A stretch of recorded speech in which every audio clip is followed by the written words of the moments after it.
이 세상에 나서 사람들이 60, 70평생을 그저 먹고 살기 위해 허덕이다가 갑니다마는 풀지 못하고 끝까지 숙제로 아는 채 넘어가는 난제들이 참 많이 있습니다. 그 가운데서 우리 인생에게 가장 본질적인 문제라고 할 수 있는 몇 가지 난제에 대하여 많은 사람들이 대답을 전혀 찾지 못하고 우왕좌왕하다가 끝납니다. 예를 들면 왜 사람은 죄인인가? 또 죽음은 어디서 왔는가? 왜 예수 믿는 것만이 구원의 길이냐? 하는 이런 문제들 사람들이 풀지 못하지요. 종교나 철학의 지혜를 가지고도 못 풉니다. 정치와 군사의 힘을 가지고도 해결 못합니다. 과학과 경제의 발전으로도 그들은 진리를 얻지 못합니다.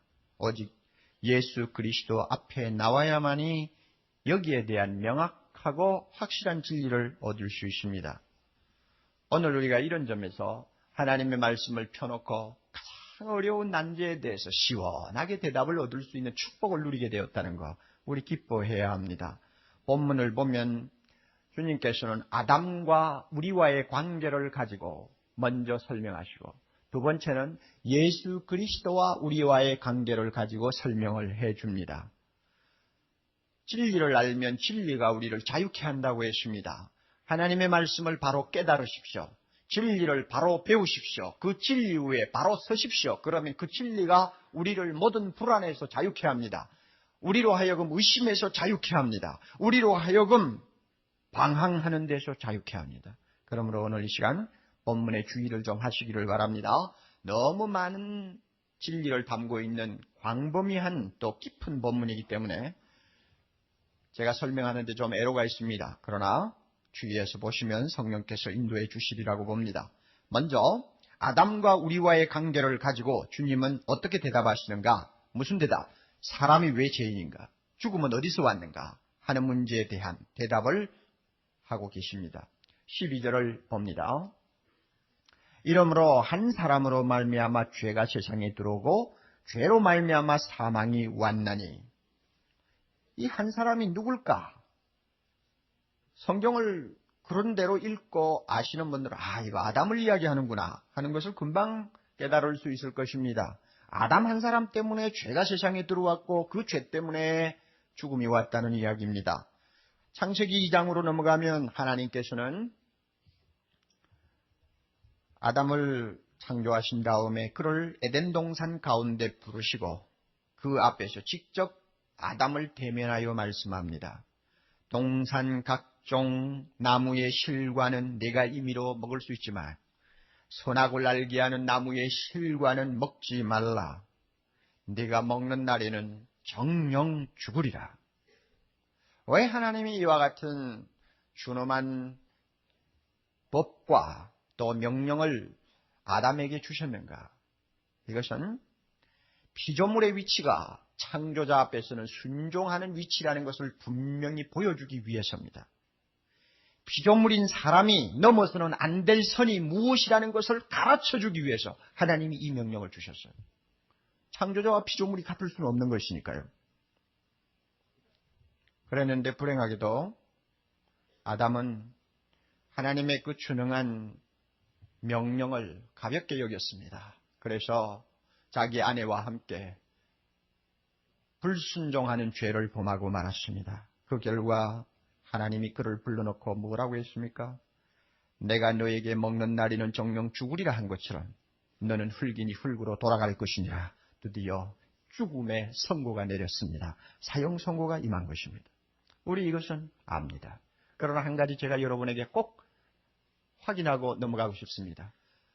창세기에 있는 인간 타락의 이 사건을 하나의 우화라고 생각하시는 분이 계실까? 제가 두려워하는 것입니다. 하나의 설화, 우화 이런 식으로 이름을 붙여서 여러분이 가볍게 넘어가지 마시기를 바랍니다. 오늘 본문은 그런 거짓된 이야기를 들고 나와서 우리를 죄인이라고 말하지 않습니다. 믿으시기 바랍니다. 그런데 이와 같은 에덴 동산에서의 사건은 우리가 인정을 한다고 합시다. 그런데 성경을 보면 참 우리가 이해하기 어려운 문제가 대두됩니다. 12절 중간에 이와 같이 하는 말, 이와 같이. 이런 식으로 하는 뜻이요. 뭐 어떻다는 이야기입니까? 모든 사람이 죄를 지었다. 앞에서 한 사람 아담이 죄를 지었다고 나왔는데 그 다음에는 이런 식으로 모든 사람이 죄를 지었다 하고 결론을 내립니다. 그리고 그 결과 사망이 모든 사람에게 임했다. 참 이것은 굉장히 어려운 진리입니다. 왜 이와 같이라는 말이 성립이 됩니까? 왜 아담하고 우리를 똑같은 죄인으로 취급합니까? 왜 똑같은 형벌을 우리에게 내린다는 말입니까? 여기서 모든 사람이 죄를 지었다는 말에 대한 해석은 여러 가지 있습니다. 대표적인 예를 들면은 모든 사람이 죄를 지었다 무슨 뜻이냐? 모든 사람이 아담이 받은 형벌을 받았다 하고 해석하는 사람이 있습니다. 또 하나는 아담이 죄를 지어 부패해버린 그 본성을 우리가 유전적으로 물려받았다 하는 해석을 하는 분도 있습니다. 또 하나는 아담이 죄 짓는 것을 보고 그 행동을 그 후손들이 본받았다 하는 의미로, 즉 아담을 카피했다고 하는 의미로 해석을 하기도 합니다. 또 하나 해석이 있는데 그것은 아담이 죄 지을 때 우리도 함께 죄를 지었다 하고 해석을 합니다. 어느 해석이 옳은 것이냐? 물론 해석마다 부분적으로 옳은 진리를 담고 있습니다. 그러나 동시에 또 약점도 갖고 있습니다. 가장 성경에 가까운 해석을 찾으라면 마지막 해석입니다. 오늘 이 본문, 이와 같이 모든 사람이 죄를 지었다. 이 말은 쓸데없는 설명을 자꾸 붙이면 곤란해져 버립니다. 무슨 뜻이냐? 아담이 죄 짓는 자리에 우리도 같이 죄 지었다는 이야기입니다. 아담이 죄 짓는 자리에 우리가 있었고 그 죄를 함께 지었고 그 결과 아담이 하나님 앞에 받은 벌을 우리 모두가 함께 받았다는 이야기입니다. 다른 쓸데없는 설명 붙이면 안 돼요. 그러면 여기 보세요. 모든 사람이 죄를 지었다. 이 지었다는 말이 옛날 이야기지 지금 이야기가 아니지 않습니까? 왜 동사가 헬라어로 말하면 꼭 한 번 있었던 사건을 가리키는 일회성 단순가거니까 그렇습니다. 지금 우리가 범하는 죄를 논하는 것 아니에요.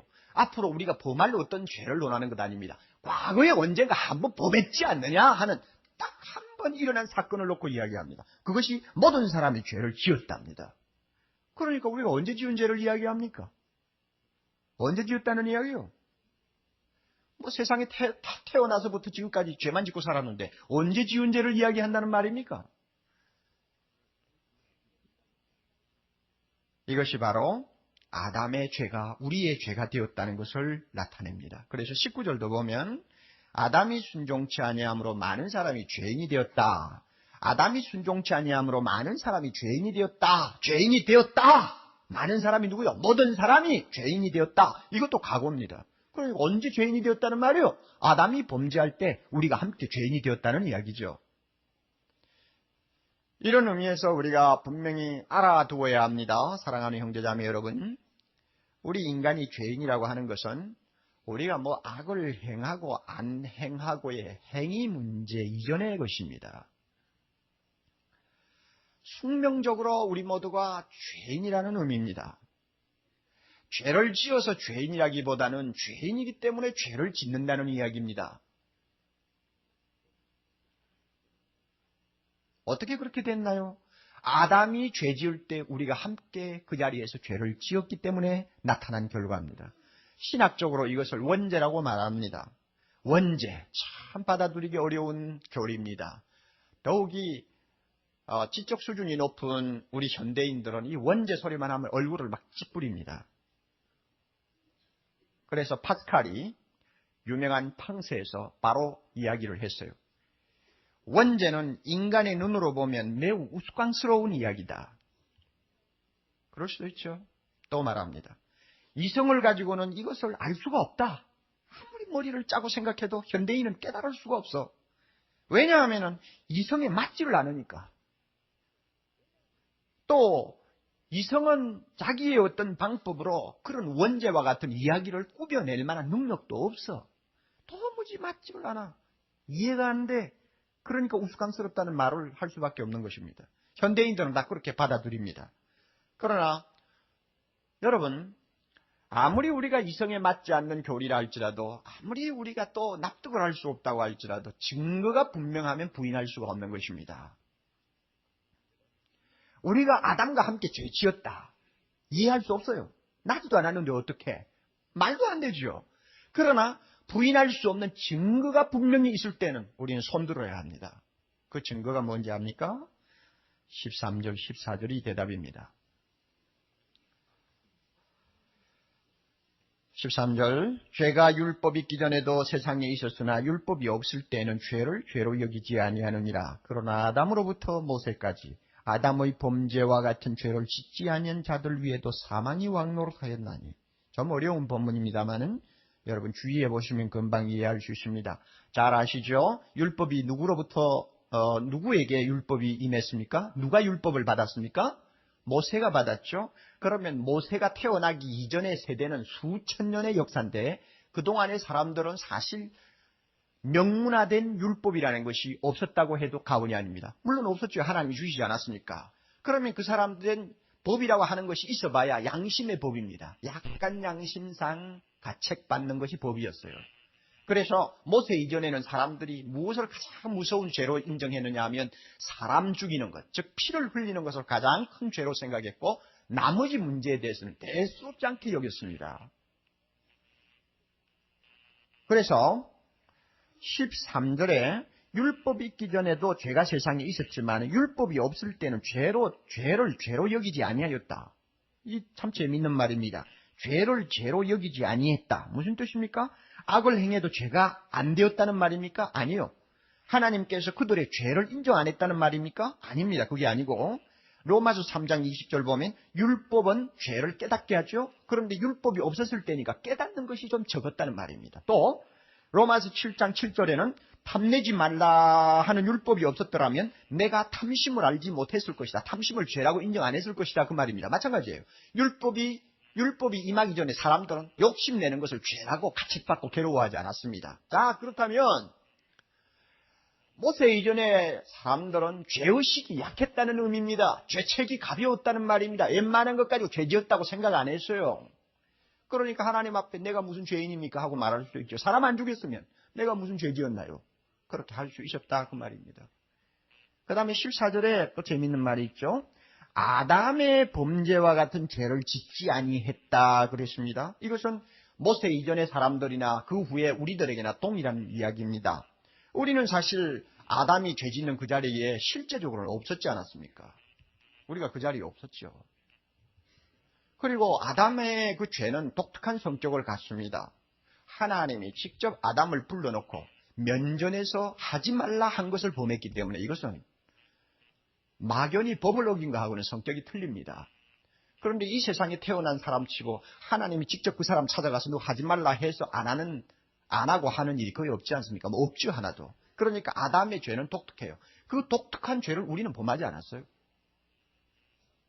두 가지입니다, 여러분. 모세가 오기 전 율법을 모르는 사람들에게는 죄의식이 약해서 자기가 뭐 특별히 죄인이다 하는 생각을 많이 안 가졌어요. 사람을 죽이지 않는 이상. 그리고 또 모세 이전이나 모세 이후나 모든 인간이 아담이 범하는 그 독특한 범죄의 자리에 동참하지 않았어요. 그런데 왜 하나님께서 모든 사람이 죄를 지었다고 선언하느냐 그 말입니다. 그게 불합리하지 않느냐. 그럼 불합리하다고 우리가 부인하면 되나요? 부인할 수 없다는 거예요. 증거가 있어요. 뭐냐? 자, 이것입니다. 자기가 죄인이라는 죄의식이 있던 없던 죽음이 그 사람들을 끌고 가는 것을 한번 보라. 아담이 죄 짓는 자리에 없었다고 스스로 변명하는 사람들도 다 죽지 않느냐? 죽는 것을 보면 모두가 다 아담과 함께 죄를 범했다는 사실을 증명하는 것이다. 왜? 죽음이라는 것은 아담이 범죄함으로써 하나님이 내리신 벌이니까. 왜 그 벌을 받느냐 말입니다. 죄 안 지었으니 그 벌도 임하지 않아야죠. 아담의 죄에 동참하지 않았다면 안 죽어야죠. 그런데 왜 죽느냐 그 이야기예요. 왜 죽어? 죽는 것은 같은 죄를 범했다는 이야기입니다. 여러분, 세상에 태어난 어린아이가 가끔 죽는 일이 있습니다. 뭐 2, 3개월 되는 핏덩어리가 무슨 죄가 있어요? 거짓말을 했나요? 뭐 남을 미워나 했나요? 눈을 한번 흘겼나요? 무슨 나쁜 짓을 했나요? 그럼에도 불구하고 어쩌다 죽어요. 왜 죽습니까? 죄도 안 범했는데 왜 죽느냐고요? 설명할 수 있어요? 오늘 이 본문에 비추어 보면 왜 죽습니까? 여러분 대답하십시오. 왜 죽어요? 허허. 왜 죽습니까? 여러분 그거 대답 못하면 성경에 대해서 여러분 아직도 깜깜이에요. 그런 사람은 자기가 죄인이라는 걸 절대 인정 안 합니다. 왜 죽어요 어린애가? 죄인이니까 죽지. 왜 죄인입니까? 대답하십시오. 죄를 범했으니까 죄인이지. 언제 범했나? 임신한 뱃속에서 범했나? 아니요. 언제 범했다는 거예요? 아담이 죄 지을 때 그 애가 함께 죄 지었다는 것입니다. 참 기막힌 이야기요. 누가 이 증거를 부인할 수 있어요? 죄 없으면 안 죽어야 될 거 아니야. 죄를 안 지은 어린애가 왜 죽어? 살아야지. 근데 왜 죽느냐 말이야. 어떻게 그것을 대답하느냐 그 말입니다. 성경 진리만이 대답할 수 있어요. 뭘 가지고 그걸 설명할 수 있나요? 하나님의 말씀만 가지고 대답할 수 있고 설명할 수 있어요. 여기에 죽음이다. 사망이 임했다는 이 사망은 육적 죽음과 영적 죽음을 전부 포함하는 총체적인 죽음을 말합니다. 그리고 육신의 죽음은 영적 죽음의 심벌이라고 할 수 있습니다. 사람이 한번 죽는 것은 정하신 것이라고 했습니다. 우리가 아담의 후손이죠? 죄인의 후손이죠? 그러니까 죽기 위해서 태어납니다. 왜? 아담의 죄에 동참했기 때문에 그렇습니다. 출생이 뭐냐? 죽음의 시작이죠. 셰익스피어가 말한 말이 옳아요. 죽음을 제외하고는 아무것도 우리의 것이라고 부를 것이 이 세상에 없다고 그랬습니다. 참 분명한 우리의 소유가 있다면 죽음입니다. 그것은 한 사람도 빠짐없이 평등하게 가지는 또 누리는 재산입니다. 파리에 가서 살고 있는 어느 자매가 저에게 와서 목사님, 누울 수도 없는 조그마한 황제의 침대를 본 일이 있습니까? 그래요. 나는 아직 못 봤다 그랬더니 아주 작은 침대가 있어서 봤는데 참 재미있어요. 그래 왜 황제가 그렇게 조그마한 침대에서 살았다더냐 물었더니 황제가 누우면 죽을까 싶어서 겁이 나가지고 안 죽으려고 안 죽기 위해서는 드러눕지 않으려고 일부러 조그마한 침대를 만들어 놓고 그렇게 밤낮 없이 쭈그리고 앉아 있었대요. 그래서 뭐 사실인지 거짓말인지 모르지만 작은 침대가 있으니까 자 뭡니까 여러분? 황제라도 죽음을 피할 수는 없고 자기의 영화와 권력으로도 죽음을 당할 수는 없어. 왜 죽습니까? 죄인이니까. 왜 죄인입니까? 아담의 죄에 동참했으니까. 그러면 여러분 의문이 생길 것입니다. 어떻게 해서 아담하고 우리하고 무슨 관계가 있길래 이와 같이 해놓고는 우리가 다 죄를 지었다고 하는가? 알아두셔야 됩니다. 하나님께서는 아담을 처음에 창조하실 때에 그는 자연적인 인류의 머리로 인류의 대표로 임명하셨습니다. 그래서 아담과 하나님과 아담이 서로 상대하는 것이지만 아담 뒤에는 그의 허리로부터 태어날 전 인류가 다 포함이 되어 있습니다. 그래서 아담은 대표요. 따라서 하나님이 아담에게 축복하는 것은 그 후손 전부에게 내리는 축복입니다. 하나님께서 아담에게 복을 주시며 이르시되 생육하고 번성하여 땅에 충만하라. 땅을 정복하라. 모든 생물을 다스리라. 이 축복 아담만 혼자 독차지하는 거요? 아닙니다. 그 후손 전부가 그 복을 받게 돼 있어요. 왜? 아담이 대표니까. 대표로 받았어요. 또 축복을 이와 같이 대표로 받았다면 아담이 행한 행동, 잘못한 범죄도 전부 그 후손이 함께 지게 되어 있었어요. 그래서 아담에게 내린 벌은 그 모든 후손이 함께 당해야 합니다. 그래서 하나님이 너희가 이 선악과 따먹으면 반드시 죽으리라. 반드시 죽으리라. 누구 보고 한 이야기요? 아담과 그 후손에게. 그래서 결국은 아담이 죄를 범하자 대표가 죄를 범하자 후손인 우리는 공범자가 되어버렸고 아담이 사형 선고를 받자 우리 모두가 사형수가 되어버린 것입니다. 아담의 이와 같은 대표성에 대해서 여러분 왈가왈부할 필요가 없습니다. 창조자 하나님이 그렇게 임명하셨기 때문에 우리가 아무리 떠들어도 소용이 없어요. 성경에 보면 이 대표성에 관한 이야기들이 많이 나옵니다. 좋은 예가 하나 있어요. 노아 홍수로 인해서 사람들이 전부 떼죽음을 당했습니다. 그리고는 노아 8식구만 살아서 겨우 이 땅에 종족을 남기게 되었죠. 방주에서 나온 노아가 농사를 지었는데 특히 포도를 재배했습니다. 포도 농사가 잘 되었어요. 얼마나 참 탐스러운 포도들이 많이 맺혔는지 잔뜩 따가지고는 포도주를 담아서 만들었습니다. 그리고는 노아가 그 포도주를 마셨어요. 마시다 보니까 술을 마신 꼴이 되어버렸습니다. 취했어요. 노아는 술이 취하면 벌거벗는 버릇이 있습니다. 술 취하면 참 별의별 행동이 다 나오죠. 어떤 사람은 오래 고함을 치는 사람이 있고, 어떤 사람 막 부인을 두들겨 패는 사람이 있고, 어떤 사람 밤새도록 우는 사람이 있고요. 또 어떤 사람은 무조건 자는 사람이 또 있어요. 그건 참 양호한 편이죠. 자는 것은 양호해요. 그런데 노아는 벌거벗는 형이야.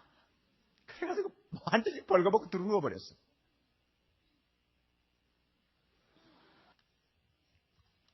가끔 가다가 이런 일이 일어납니다. 벌거벗고 누워버렸어요. 그런데 그 세 아들이 있었는데 함이라고 하는 아들이 갑자기 집으로 왔다 보니까 아버지가 벌거벗고 누워 있습니다. 그러면 아들이면 어떻게 해야 되겠습니까? 아무 말 하지 말고 옷을 갖다가 좀 덮어드리든지 하고는 입 딱 씻고 모른 체 하면 끝날 텐데, 이놈의 병신 같은 자식이. 자기 형제들에게 가가지고 아이고 아빠가 막 벌거벗고 누워있다, 와봐 이랬단 말이에요.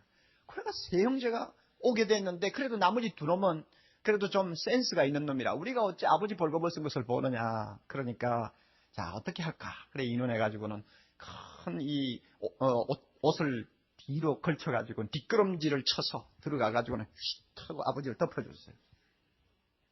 나중에 노아가 깨어가지고 자초지종을 다 알아보니까 이놈의 함이라는 아들이 이건 도무지 버르장머리 없이 했단 말이에요. 그래서 함을 불러놓고 아버지가 뭐라고 합니까? 가나안은 함의 별명입니다. 가나안은 저주를 받아 그 형제 종이 되기를 원하노라. 기가 막힌 저주를 해버렸어요. 자, 그랬으면 그 저주가 함에게만 임한 것이냐? 그랬으면 얼마나 좋겠어. 그런데 성경을 보면 이 함의 저주가 함의 자손들에게 그대로 임해버렸습니다.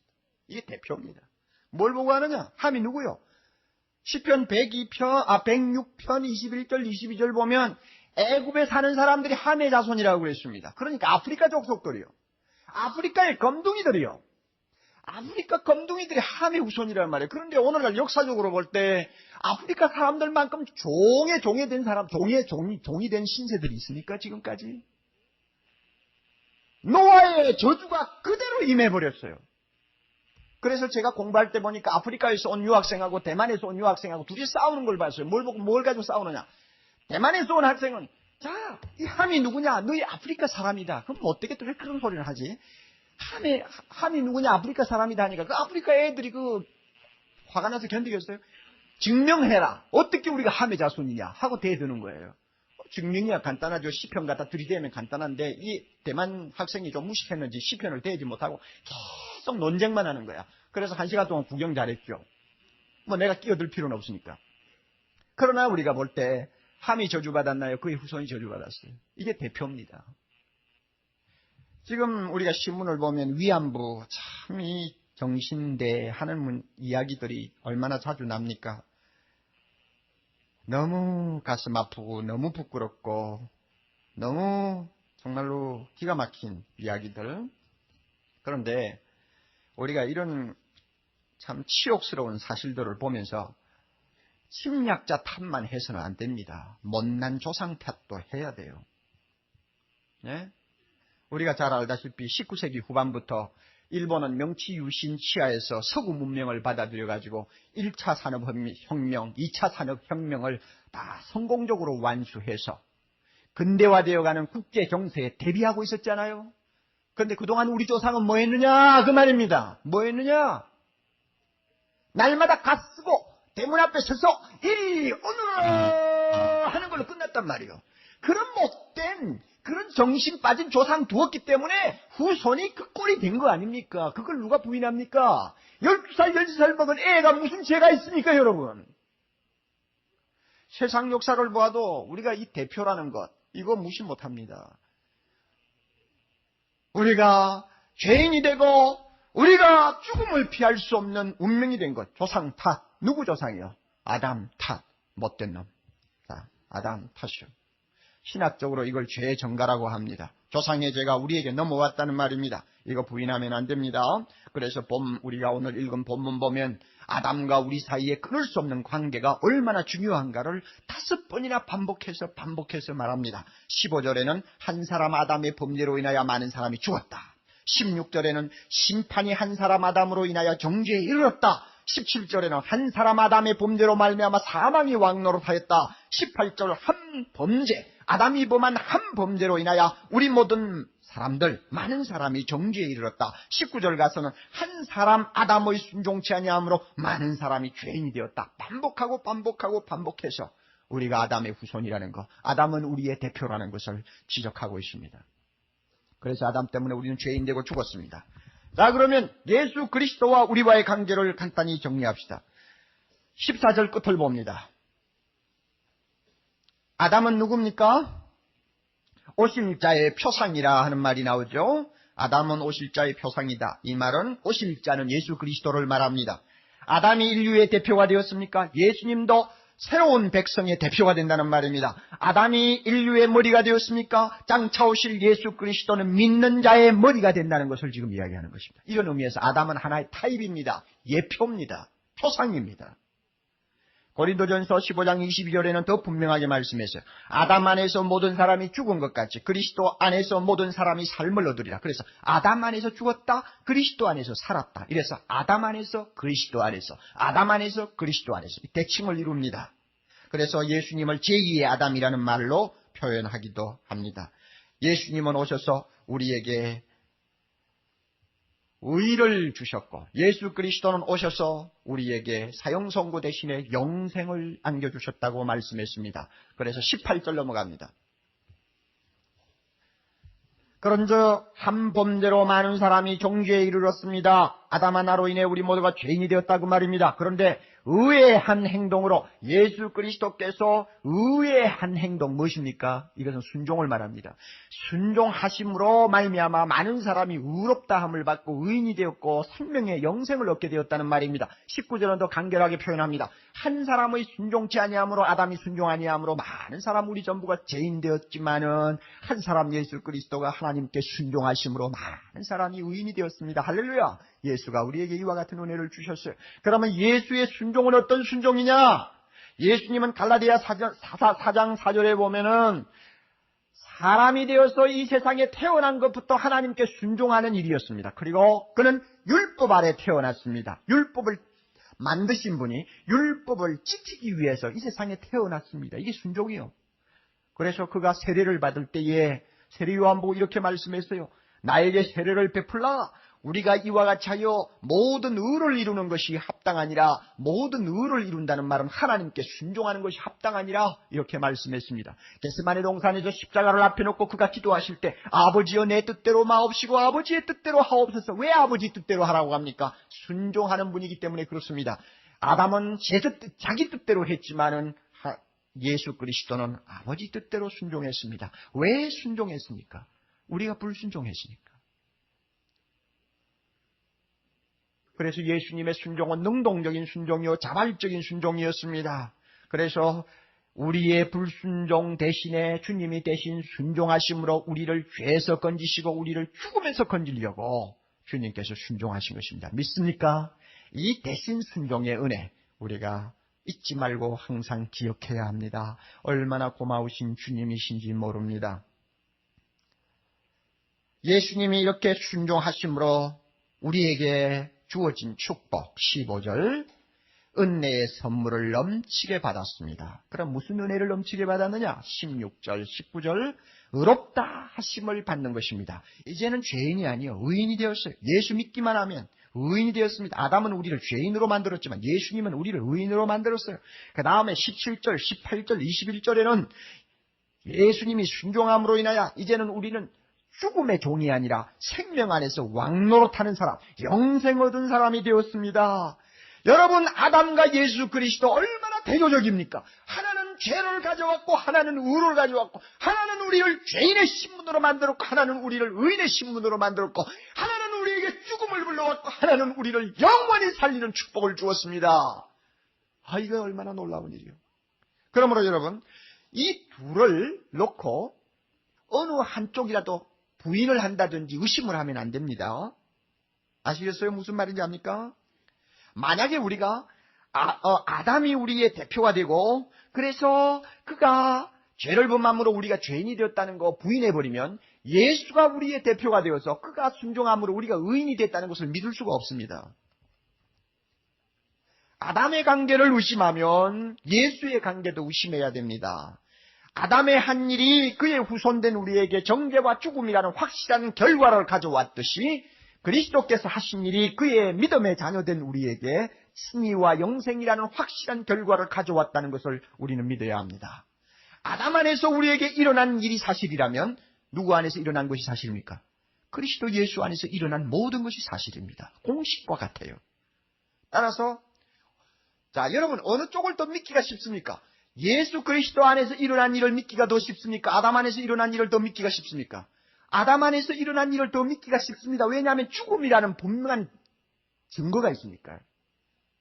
그러니까 아담에게서 일어난 일, 그 결과를 믿습니까? 그렇다면 예수 때문에 일어난 그 일과 결과 우리 믿어야 됩니다. 이것 때문에 아담의 문제를 우리가 바로 받아들이면 예수를 믿는데 참 쉽습니다. 어렵지 않아요.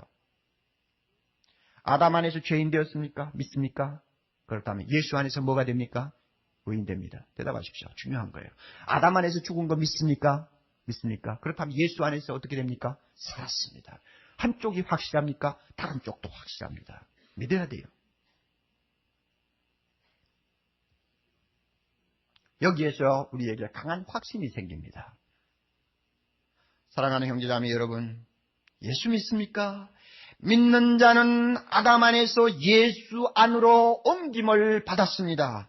믿습니까? 믿는 자는 이제 하나님 앞에 죄인이 될 수가 없습니다. 아담 안에 있어야만이 죄인입니다. 그러나 예수 안에 있는 사람은 죄인이라고 말할 수가 없습니다. 죄를 조금도 알지 못하는 자처럼 하나님은 우리를 의인으로 받아들입니다. 예수님의 순종이 나의 순종이 되었기 때문입니다. 서록 내일 내가 무슨 죄를 범할지 모릅니다. 범할 것입니다. 분명히 범할 거요.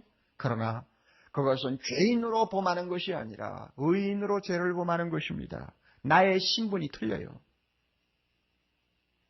의인의 신분으로 잘못을 범하는 것입니다. 내가 서로 잘못해서 죄를 범한다 할지라도 그것은 어디까지나 하나님의 자녀로서 잘못을 범하는 것이지 마귀의 자손, 아담의 자손으로 죄를 범하는 것 아닙니다. 믿습니까, 여러분? 이거 믿어야 돼요. 내가 잘못을 범할 수 있으면 그것은 하나님의 사랑에 대한 거역이지 율법에 대한 거역이 아닙니다. 따라서 우리는 이미 예수 안에 있기 때문에 죄를 범해도 죄인의 행위가 아니고 하나님의 자녀의 행위입니다. 얼마나 다릅니까, 여러분? 내 자식이 잘못한 거하고 나하고 관계없는 애가 잘못한 거하고 틀리지 않아요? 틀려요! 왜냐? 우리가 예수 안에 있기 때문입니다. 이와 같은 은혜를 우리가 받았습니다. 이 놀라운 은혜를 주신 하나님을 찬양해야 합니다, 여러분. 예수 믿는 자는 사망이 이제 절대로 우리를 지배하지 못합니다. 아담 안에 있을 때는 죽음이 우리를 지배했습니다. 우리는 그의 종이 되었습니다. 그러나 예수 안에 들어온 이상 사망은 우리를 지배하지 못합니다. 생명의 영생이 우리를 지배합니다. 믿습니까? 그래서 고린도전서 15장 55절부터 57절 사망아 너의 이런 것이 어디 있느냐? 사망아 너의 쏘는 것이 어디 있느냐? 사망에 쏘는 것은 죄요 죄의 권능은 율법이라. 그러나 우리 주 예수 그리스도로 말미암아 우리에게 사망을 이기게 하신 우리 하나님께 감사하자 그랬습니다. 여러분 예수 믿습니까? 절대로 여러분은 죽지 않습니다. 무슨 소리 하나? 안 죽어? 안 죽어요? 절대로 죽지 않습니다. 믿습니까? 이렇게 좋은 메시지를 전하는데도 멍하고 앉아 계시면 어떡해. 여러분 절대로 죽지 않습니다. 믿습니까?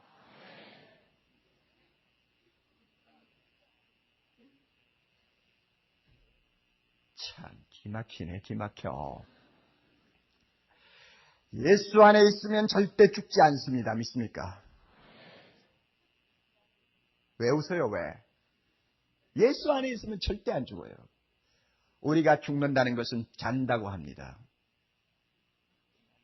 우리의 육신의 생명이 떠나는 것은 영원히 살기 위해서 황금마차를 오르는 것입니다. 믿습니까, 여러분?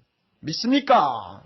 썩을 몸이 썩지 아니할 몸을 덧입는 것을 말합니다. 우리에게 죽음이 없어요. 예수에게는 죽음이 없어요. 왜? 그는 생명이기 때문에. 제가 거짓말하나요? 요한복음 10장 28절 주님이 말씀하셨어요. 내가 저희에게 영생을 주노니 죽음을 주노니가 아닙니다. 영생을 주노니 영원히 멸망치 아니할 터이요 또 저희를 내 손에서 빼앗을 자가 없으리라. 아멘. 우리는 안 죽어요.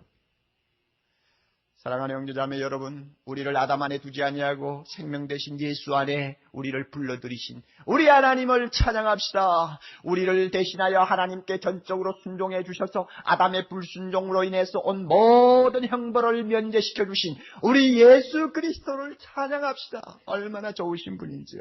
예? 나 같은 건 무엇인데 아담 안에서 끌어내서 예수 안에 넣어줬습니까? 나 같은 건 무엇인데 죽음의 굴레에서 벗어나게 해서 영원한 생명을 누리게 했습니까? 여러분, 이 큰 은혜를 받은 사람이 하나님의 자녀입니다. 우리는 아담의 후손이 아니요, 이제는. 예수의 자녀예요. 이 큰 축복 주신 우리 하나님께 찬송하고 영광 돌려야 되겠습니다. 우리 다 같이 찬송 하나 부르겠습니다. 새로 산 기쁨으로 찬양 여러분이 내시기를 바랍니다. 새로 산 기쁨으로 찬양. 옛날 기쁨으로 찬양에는 없어요. 72장. 수요일 우리가 모여가지고 찬양 예배를 드릴 때 자주 가끔 불렀던 찬송인데 그 내용을 보면 사람을 보고 세상을 볼 때마다 우리는 만족을 못하고 실망할 때가 많았죠. 왜냐하면 세상에는 죽음밖에 없으니까, 죄밖에 없으니까. 그러나 나의 하나님 그분을 만났을 때 나는 드디어 만족할 수 있습니다. 예수님을 만날 때 드디어 우리는 만족할 수 있습니다. 왜? 그분은 우리를 사망에서 끌어내어 영원한 영생을 얻을 수 있는 자리에 옮겨주셨기 때문입니다. 그 아름다운 하나님, 그 아름다운 주님을 찬양해야 되겠습니다. 72장 말씀 듣고 찬송하면 우리에게 새 힘이 생깁니다.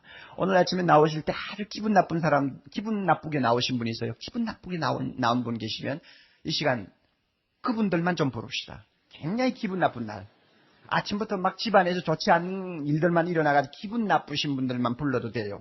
자, 여러분 보세요. 기분 나쁜 분들 더 크게 부르셔야 됩니다. 그런데 이거 부를 때 보면 곡이 막 가사가 어디로 가는지 잘 모르죠. 우리 50대 이상은 참 힘들어요. 그런데 앞에 한 번 부르고 1번 부르고 또 올라가서 부르고 2번으로 내려오는 거예요. 아시겠죠? 그렇게 알고 자, 쉬운 곡이니까 한 번 다시 힘있게. 자, 얼마나 우리 예수님 좋아요? 예, 할렐루야. 예, 다 같이 머리 숙이십시다. 사랑하는 형제자매 여러분, 오늘 중요한 진리 여러분이 두고 갑니다. 예수 믿습니까? 분명히 믿으면 나는 아담 안에 있지 않습니다. 믿으십시오. 아담 안에 있지 않기요. 예수 그리스도 안에 있습니다. 예수 그리스도 안에 있으면 우리는 죄인이 아니에요. 예수 그리스도 안에 있으면 죽음이 우리를 지배하지 못합니다. 이거 분명히 믿고 세상 살아야 돼요. 사람을 봐도 실망할 것뿐이고 세상을 보아도 마음의 만족이 뭐 있어요? 예수 안에서 우리에게 엄청난 선물 주신 주님께 감사하고 주님 바라보고 세상 살아야죠. 거룩하신 하나님 아버지 감사합니다. 나 같은 것이 무엇이길래 아담의 자손으로 태어났어. 죄인으로 태어났어. 죽을 자로 태어났어. 소망이 없었던 난데 주님 무엇이길래 이렇게 사랑하셨어? 예수 믿게 하시고 나도 모르는 사이에 아담의 품에서 나를 빼앗아 예수님의 품에 안겨주셨으니까 하나님 너무 감사합니다. 주님 이거 믿고 살게 하옵소서. 내가 지금 누구 품에 있다는 것을 확신하고 살게 하옵소서. 이 가운데 아직도 믿음이 적은 형제자매들 많이 있습니다. 주님, 이들이 진리를 깨닫지 못해서 하나님의 놀라운 은혜를 잘 몰라서 아직도 믿음이 약합니다. 주여, 오늘 들은 말씀 새기고 또 되새겨서 내가 예수 믿는 것이 분명할진데 나에게 말로 다 할 수 없는 엄청난 변화가 일어났다는 사실을 꼭 믿고 이 세상에 살면서 하나님의 자녀답게, 의의 자녀답게, 죽음을 이긴 사람답게, 영생을 소유한 사람답게 이 세상을 힘있게 또 기쁘게 밝게 살아갈 수 있는 귀한 주의 자녀들 되게 하옵소서. 예수님 이름으로 기도하옵나이다.